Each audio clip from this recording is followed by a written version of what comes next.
Sa bawat baryo, may mga kwentong ipinapasa mula sa matatanda. Mga babala na madalas nating baliwalain.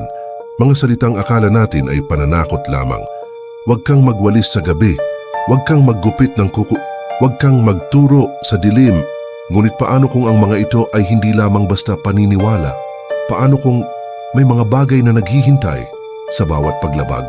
Sa isang liblib na baryo sa probinsya, umuwi si Marco matapos ang maraming taon sa lungsod. Modernong mag-isip, hindi naniniwala sa pamahiin. Pagdating niya, sinalubong siya ng kanyang lola. Marco, apo, tandaan mo ang mga bilin ko ha? Ngumiti lamang siya. Lola, panahon na ngayon ng siyensya. Wala na yang mga iyan. Ngunit ang lola niya, hindi ngumiti pabalik. Gabing-gabi na habang nag-aayos ng bahay si Marco, napansin niyang marumi ang sahig. Kumuha siya ng walis. Biglang bumukas ang pinto. Marco! Huwag kang magwalis sa gabi! Lola naman dumi lang ito. At ipinagpatuloy niya ang pagwawalis. Sa bawat hagod ng walis, tila may sumasabay na malamig na hangin, parang may sumasama. Kinabukasan, may nawala, hindi pera, hindi gamit, kundi swerte. Sunod-sunod ang malas, nabasag ang plato, natisod siya, nasugatan ang kamay. At sa sulok ng bahay, may mga bakas ng paa na hindi kanya. Isang gabi, habang nanunood, napansin niyang mahaba na ang kanyang kuko. Kumuha siya ng nail cutter. Huwag kang maggupit ng kuko sa gabi.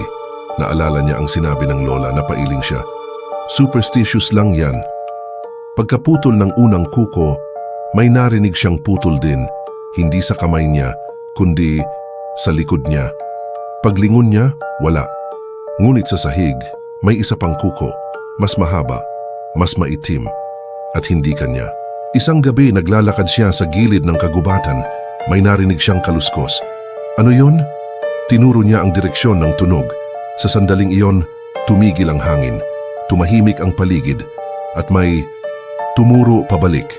Tumakbo si Marco pauwi, ngunit mula noon, pakiramdam niya may sumusunod sa kanya. Pagod, naligo si Marco sa gabi. Hindi na niya pinatuyo ang buhok na higa agad.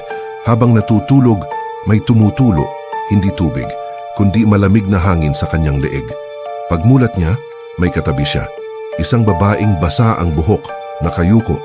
Hindi gumagalaw at ang buhok nito ay tumutulot sa mukha niya.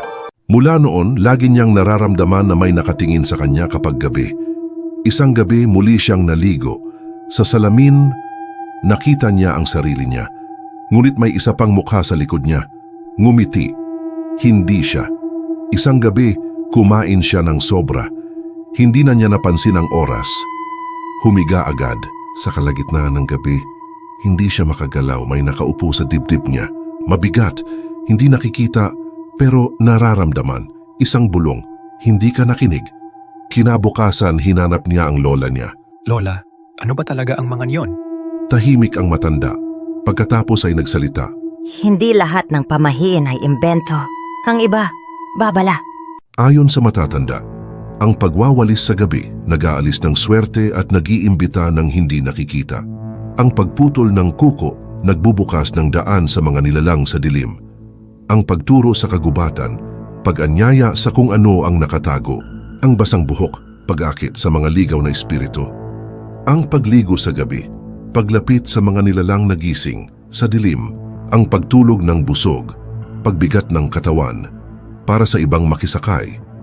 Isang gabi, narinig ni Marco ang lahat ng boses sabay-sabay. Sa paligid niya, sa loob ng bahay, sa dilim. Hindi ka nakinig, hindi ka naniwala. Ngayon, sa amin ka na, sumigaw siya at biglang tumahimik. Kinabukasan na wala na si Marco.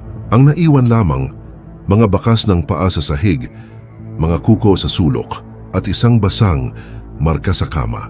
Ang mga pamahiin ba ay katang-isip lamang o mga babala mula sa mga nakakita na nang hindi natin nakikita? Sa bawat paglabag, may kapalit ba? O tayo lamang ang gumagawa ng sarili nating takot? Kayo na ang humusga, mga kapatid. Ito ba'y katotohanan o katang-isip lamang? Ngunit tandaan ninyo, hindi lahat ng hindi nakikita ay hindi totoo.